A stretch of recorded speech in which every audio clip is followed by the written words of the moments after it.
This is Anshey. He's a friend of mine. He's going to talk to you guys about a startup. It's not really a startup anymore, though, right? Yeah, we've gone past our Yeah, he's survived the Valley of Death.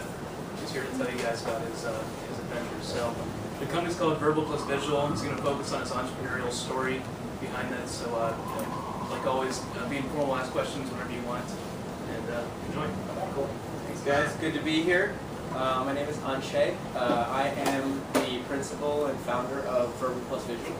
We're a digital product studio, which means that we create a variety of different digital products, including websites, web applications, mobile applications, and things like that. So our focus is really on working in three different areas. We work with brands that we love, so everybody in the company has a say in who we work with. We work with startups, so a lot of times we'll work with technology startups and do all of their branding work, all of their design work, and all of their creative work, and kind of form a good team with them with regards to them being able to handle technology really well. And then we work with nonprofits a lot, so a big part of kind of my persona and the company's persona is to give back to the world. I think that's really important. And so, we made nonprofits kind of a big part of who we work with. So that's kind of a quick background. We're based here in New York City, by the way, and we're in Union Square, so right down the 6th train. The biggest thing I want to talk about today is, I come from a background where I have a technical skill in design and development, and how I parlayed that into creating a company and creating a company culture, which they're two very different things. From what Robin has told me, everybody here is obviously very intelligent and working on a lot of really cool projects. What I did was very similar to you guys in high school. It's a little bit different, obviously, but it's similar in a lot of different ways. And how I went from where you guys are now to the point that I am now with an 8-person company in the city. So with that being said, I want to start with where you guys are at now and where I was when I was your age. So, when I was 16, 17 in high school, I was pretty involved with a variety of different technology classes in school. I didn't ever do a program like this, which is amazing to have now. And obviously things were a little bit different back in the, I won't say it. But so what I did was I did a lot of drafting and design courses. I did a lot of technology courses and computer courses.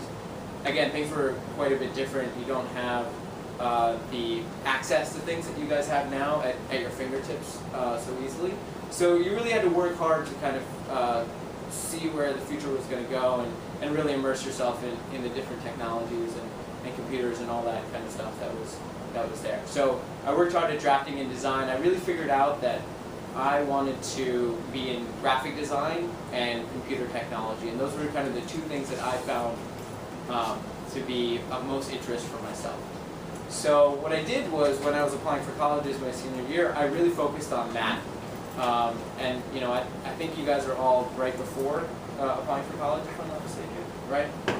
So when I was applying for colleges, I already had kind of a plan in mind that I wanted to go into one of these two areas, or both of these areas. So I made my college decisions with those in mind. So I applied to 4 schools, and I ended up going to Penn State, which had a very, a top 15 design program, but also a very well-rounded experience, which is kind of what I knew I wanted to get out of college. So it worked out beautifully. One of the things about that is that getting into Penn State is when you're in that program in graphic design, you actually have to apply to get in after 2 years. And what my parents had taught me was, obviously no matter what you're doing, work really hard at it, and if you're, and they're very entrepreneurial, so no matter what knocks you down, keep going, keep going, keep going, and that's kind of been a big mantra in my life.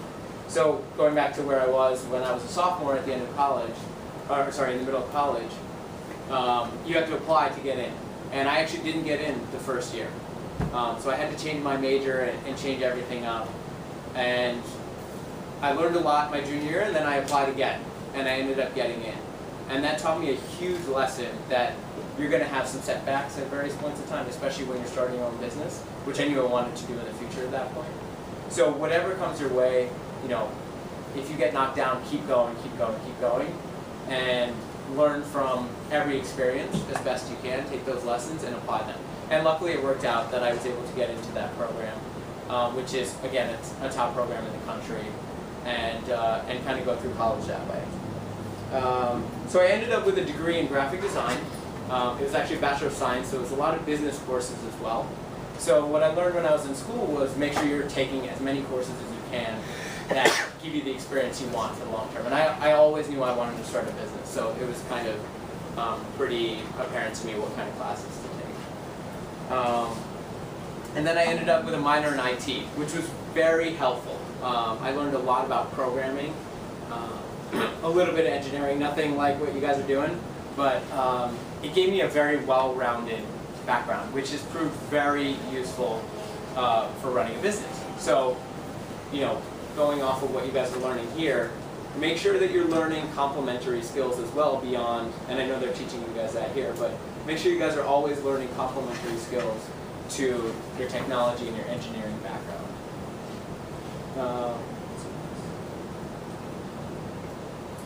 So once I graduated, I had a degree in design and also in IT, and I ended up getting my first job in technology and programming. This was really beneficial for me. So for you guys, let's say you graduate college, you have an engineering degree.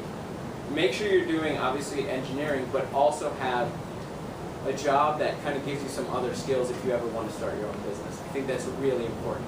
And that's what that first job did for me, was I got to learn a lot of skills that I really didn't have as much of in college. So I got to learn how to program, and I knew how to design websites.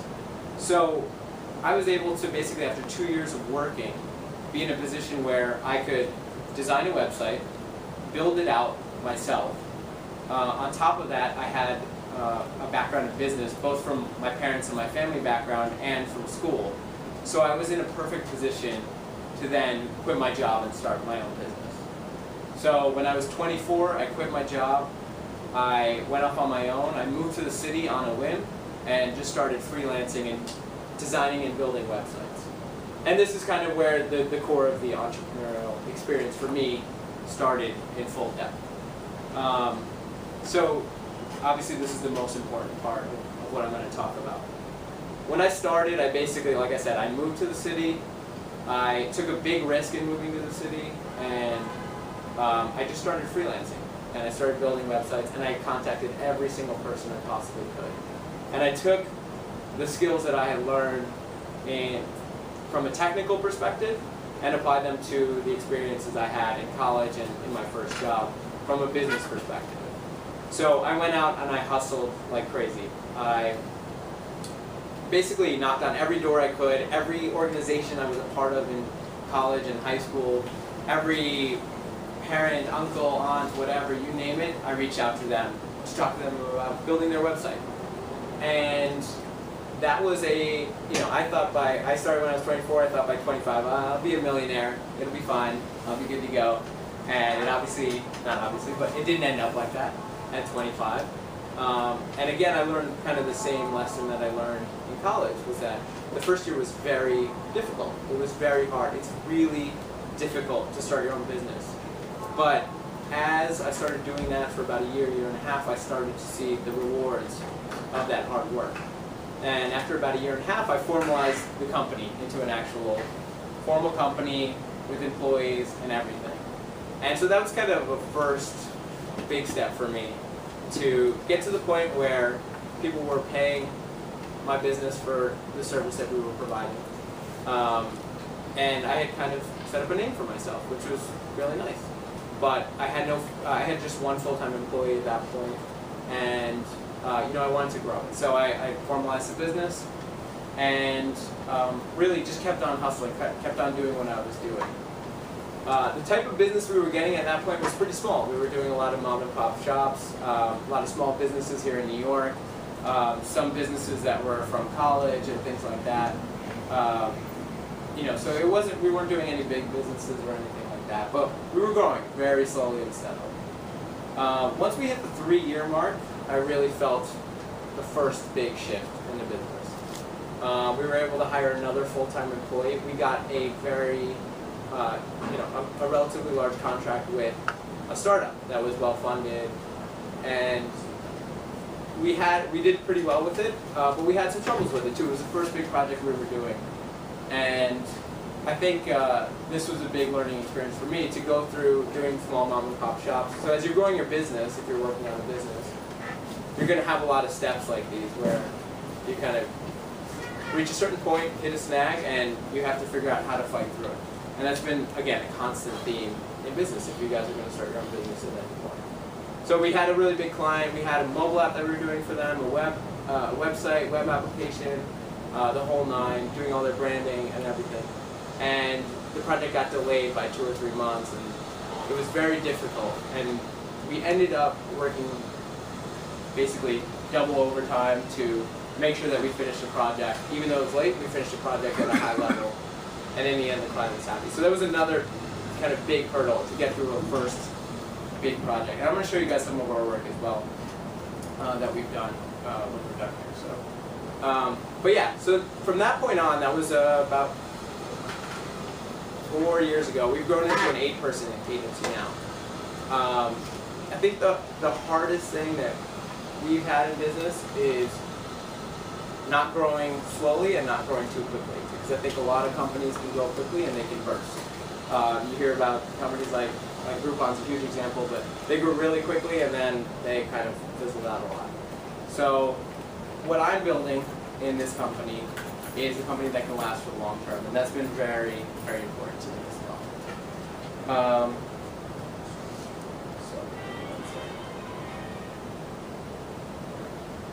So I want to talk about also where we're at now and where I want to go in the future. So right now we're at an 8-person team. We have a really great team. We have 2 designers, 2 developers. We have a project manager who oversees everything on a day-to-day basis. We've got somebody for new business development who's very active in relationship making for new business for us. And then we've got an intern as well, and an office manager. And it's a fantastic setup for us. But I think we've reached a very solid level, and where we're going to go in the future is a very scalable model. So we kind of brought in contractors to take care of projects on a as-needed basis. So we have our good core team, and as we grow into bigger and bigger projects, we're basically leveraging the resources we have here in New York City to grow in a way that's smart, that's not too fast, not too slow. And kind of the future 5-year plan is to have our company work on projects that they want to work on.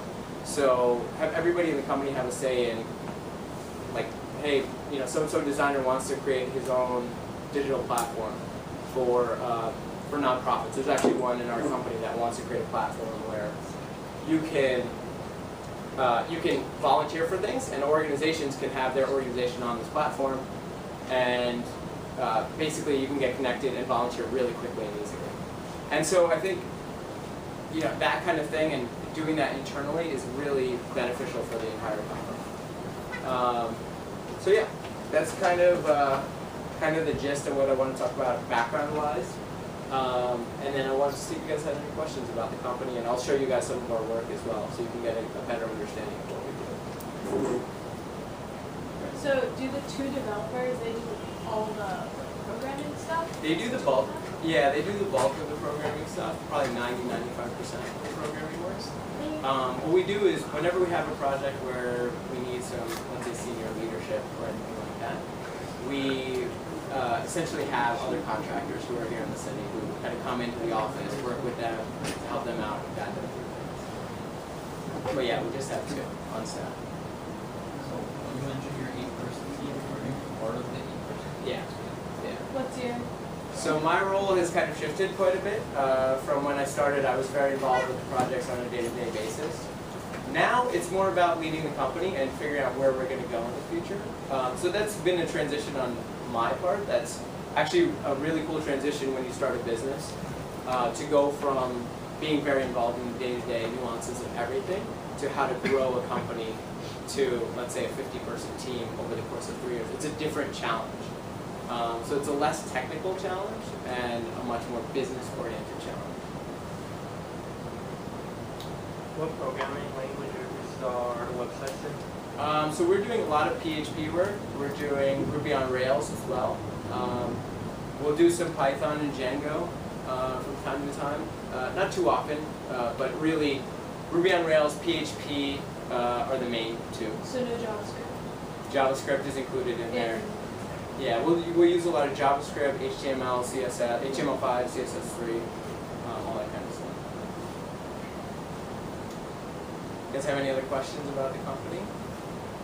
Yeah, can you talk a little bit about sort of that initial jump that you made from the job that you had after college to making your own company and how exactly you got to the point that you had one employee? Yeah, sure. So you want to know about from my first job to now, or do you want to know about from college? Or just sort of that period when you sort of initially beginning the company when you were 24? Sure. So when I was 24 and I started the company, I basically planned it out for 6 months, right? So I had a job. I started off the company on the side, essentially. So I did it in a very pragmatic kind of way, knowing when I was going to quit my job and knowing that this is what I was going to do. So I started the website, of course, for the company, or for myself at the time. So I was starting a freelancing business, and then I knew that. So I started off my personal website with all the work that I had done, both from my existing job and from college. So I built up kind of a good bit of work. And it's obviously very important to show off the work that you've done, so I did a good job of that. Then I started networking with people a lot. And, you know, at the time, it was better to get 10 small projects rather than one big project because I wanted as many as I could to show off, right? And it's really important to build up your portfolio. Like you guys are doing all these projects now. Get as many of these done at a high level as possible. Because then those are things, you know, over the course of your high school and college experience, I'm saying. These are things that you can show off if you ever start your own business. These are things that you can kind of point to as experiences that you have that can help benefit you. So I started off for those 6 months kind of focusing on how I can build a business. And all I wanted to do for those 6 months was make my first dollar. Once I had somebody who was willing to pay me, and you know, I had people in the past, but as a business entity, I wanted somebody to come to us and say, hey, I want a website, I'll pay you for it. And so that's the point for me where I always feel like a business has legs. And it's not just an idea. It evolves from an idea to an actual real life business. What was that, like for when you, like pre-24, what was that job? So that job was programming. So I did, Like for what kind of? so it was web programming, a lot of PHP, and a lot of ASP at the time. So I don't even know if anybody uses ASP. So were you working for like a company like when you started? I was working for a company. So I worked for that company for 2 years. They're just outside the city. So I worked for them for 2 years, and I basically had a mentor who taught me a whole slew of programming technology. And so I learned a lot of PHP, a lot of ASP, and just programming principles, which was the most important thing. So now I'm able to kind of translate that into our team. So now you're getting into sort of the business side of stuff. Did you, when you were at Penn, did you take classes to teach you that because you knew that's where you wanted to go? Yeah. Like, do you know what to do now? Yeah. Yeah, in terms of classes, I took a lot of three areas, business, design, and IT. Those were the areas that I knew I needed to run the kind of business that I wanted. So going into college, I knew eventually I was going to start a business similar to what I have now. And so I kind of, if you know, obviously if you know what kind of business you want to start, take the classes that are going to be most relevant. You know, that's pretty common sense. So that's what I was kind of doing, and just I took as many of those as I possibly could. What is the best and worst part about being the boss?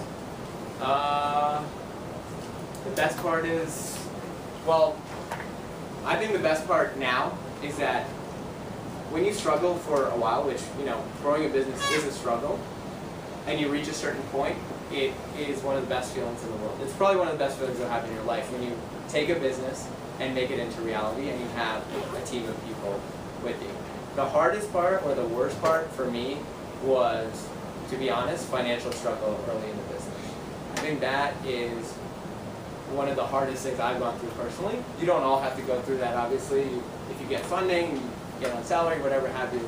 But I think that was, for me, the hardest part, was really having to fight through that. And once you're through that, then it's great, then it's fantastic. So. Were there any times when it looked like everything was going really well and your business was like rapidly getting better, but then like all of a sudden you just had a very low instead of? I've never had a a super low. The one project I mentioned that was 2 or 3 months late was a little bit of a low. I mean, it was tough, but I think we've always kind of trended upward, but slowly. So you know, if you do that, you won't have the big spikes, but you won't have the low lows either. So it's been steady pretty much every step of the way, which has been good. Knock on wood. I mean, that's a good thing. Do you plan to make your company public? Probably not. What I would like to do is get it to a point where we have half client projects that we work on and half our own projects. For me, what excites me is building businesses. And so this business is both a business that I want to have and work with clients, but also a laboratory where we can experiment and create new businesses with the team of 8 that we have right now. So everybody who I've hired on the team is 22 to 25. They're all young, they're all entrepreneurial, they all have ideas, and I've hired them that way on purpose. So that, because I know 3 to 5 years from now, I want to be half lab, half client work. So then, like, how much do you charge for like businesses that just want a very general website? We start at $10,000. That's our absolute lowest, and then go up to pretty much $100,000 at this point. Are you willing to like increase the number of people that you're going to hire? Definitely. What I'm doing is I'm doing it pragmatically. So I'm not going to rush into hiring, and I never have. I want to make sure that our expenses are 1/3 of our revenue at all points in time, so that we've got 6 months of money in the bank at all points in time. So if we are not at that point, I won't hire, essentially. But it's very small. It's very important for me to be very diligent about how we hire, both in terms of when we hire and the people who we hire, because you can have one bad seed in your company and it can screw up the whole company. So it's a very slow process in terms of hiring. Have you ever had to fire someone? What's that? Have you ever had to fire someone? I would call it a soft fire. I haven't had to fire somebody, but nudge them out the door. But they were on, those people were on contracts anyways. So the way I actually hire is, most of the time, I'll hire on a 3-month period. It's your tryout period. And if you're good, then you're on board. If you're not, then you're out the door. So I've had to kind of nudge people out twice. But knock on wood, I've been very lucky with our employees. You have a lot of like, competition. Yeah, there's a ton of competition. And I think that's what made it hard at first to kind of build up you have to build up your name. It's a very reputation-based business. You know, when you're doing a startup that's more technology-driven, you're probably doing something that hasn't been done before, or is done but not done well yet, because you're looking for a new idea and you're looking for something that hasn't been done. Whereas I went into something that I knew I could do well, but had a lot of competition. So that's why I think it took a bit longer. You know, it's taken 6-7 years to get to the point where I feel really comfortable with the company. Whereas if you do a startup, it's more, if you do a startup that is more of a unique idea, it's more hit or miss, I think. How many years ago did you say you started your company? So I technically started 5 years ago. 5 years ago. So Yeah, I started freelancing 7 years ago. did you see like impacts from like 2008? Honestly, we were so small at that point that there was very little impact. Because we were dealing with smaller businesses.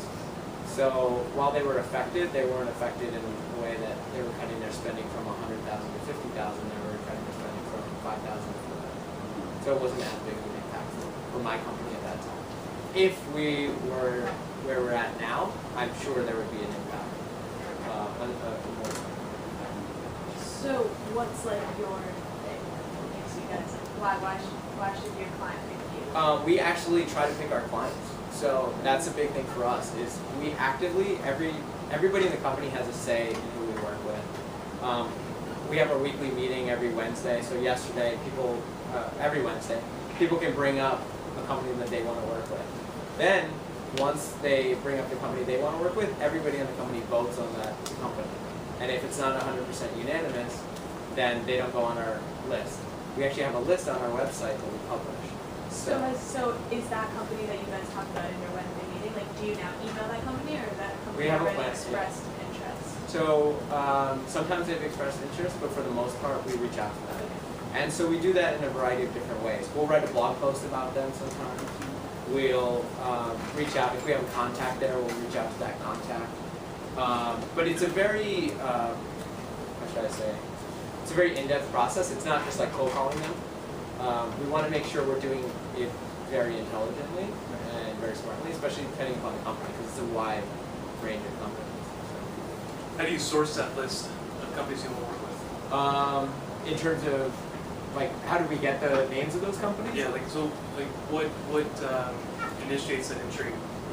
It's on them. So everybody who's bringing up a company has to have some sort of passion for them. They have to have some sort of interest. So it's got to be a company that fits certain qualifications in terms of how much budget they have, obviously. But then also, why do you love that brand? What makes them unique to you? What makes you passionate about them, I should say. Yeah. And so that's really important. So they actually have to kind of give a mini speech on why they want to work with them.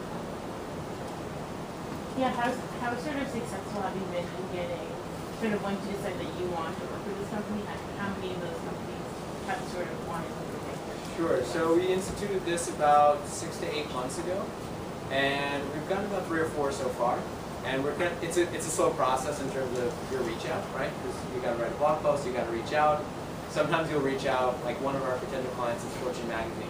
We've been talking to them for 3 years to try to get them. And then other ones, other bigger companies, just like Fortune, have literally called us and we've signed a contract within a week. So it's very difficult to gauge the sales process. But yeah, I think we've gotten 3 or 4 in total so far from that list. And then we have people come to us, obviously, who are interested in working with us, and then we'll work with them as well. So. How many projects are you guys willing to work on at the same time? We try to keep it at 10, no more than that. Ideally, we're trying to cut it down to 5 bigger projects at a time. That's kind of a really good sweet spot for us, is to do 5 really solid projects. What do you think is the most important quality of an employee? Just willing to do whatever it takes to succeed at what they're doing. So I know that's kind of a generic statement, but I see people who have all the technical skills in the world and are not willing to put in the work, and I don't want them on my team, ever. There's also people who are not as skilled, but will work day and night to finish a project at a high level, and those are the people that we hire. So I think that's really the most important skill. Obviously, you need to have certain technical skills or certain skills for your job. That's a given. But in terms of a characteristic or quality, I think that's number 1. There's a very demanding project. Would you be willing to work with another web designing company? Sorry, what's that? I can't. If there's a demanding project and your company wasn't able to complete it, would you be willing to work with another web designing company? Would you go, or would you try to do it yourself? Would you try to? So we're willing to work with another company if it ever came to that. We've done it in the past, but I think for us, we built up kind of a network of contractors here in the city. So whenever we have an issue on a project, and sometimes we do, I mean, just inevitably, when you're doing 10 projects at a time, you're going to run into some issues. We bring in one of those contractors. And then we've been working with them for 4 or 5 years, so they're almost like part-time employees. And again, knock on wood, every situation we've been all right to kind of handle those situations.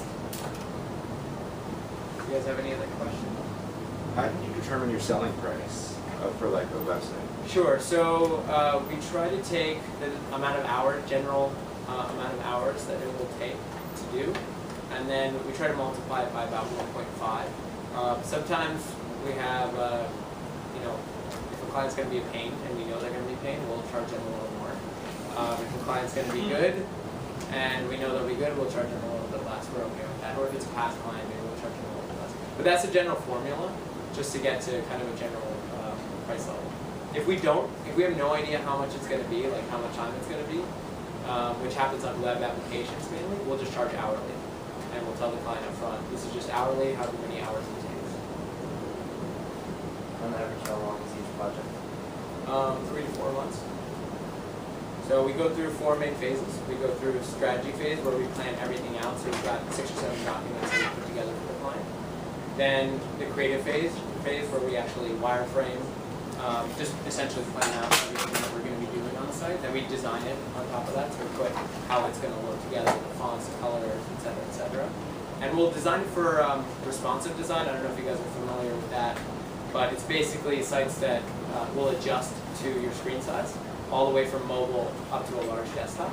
So we'll design it at every screen level. And then we'll build it out using a content management system such as WordPress or Drupal. And then after that we'll test it. So the last phase is testing and launch. We'll go through browser test it on every browser we possibly can, every device we possibly can, make any adjustments, and then get it ready for launch. How many days a week does your company work? 5 days a week. We rarely work on nights and weekends, to be honest with you. One thing that's really important to me is people having a balance of work life.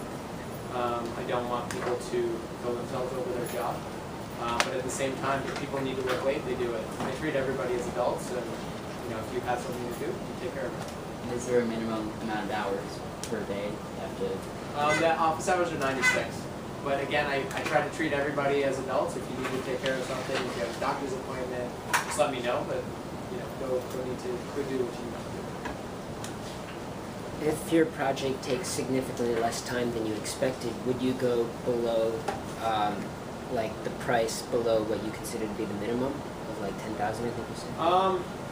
The only time we do that is when we see long-term potential with a client. So let's say a very large company comes to us, and they want, like we did this with Penguin Books actually. We did a very small project. They wanted to close down one of their websites that another developer had done. And it was a lot less than our minimum, but we took care of it for them. It was pretty easy to do, and then we got another contract. So in situations like that, yes. Otherwise, not really. If you had a small project like that again, would you entrust that project into, let's say, an intern? Yeah, I mean, we actually partner with a bunch of smaller agencies to pass along small work to them. But if it's something anybody is interested in at any point to get experience, please let me know. Come up to me at the end and we'll exchange contact information. I'm happy to do that when the project's appropriate.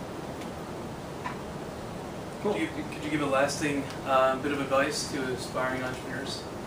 I mean, I would say just be as diligent as you possibly can. You're going to get knocked down time and time again as an entrepreneur. I mean, I can't even imagine or count the number of times I've felt like quitting, to be honest with you. And as you go through that, just remember why you're doing it. You're doing it to accomplish something that's bigger than yourself, and something that when you reach a certain level is going to give you pride. And there's no better feeling in the world.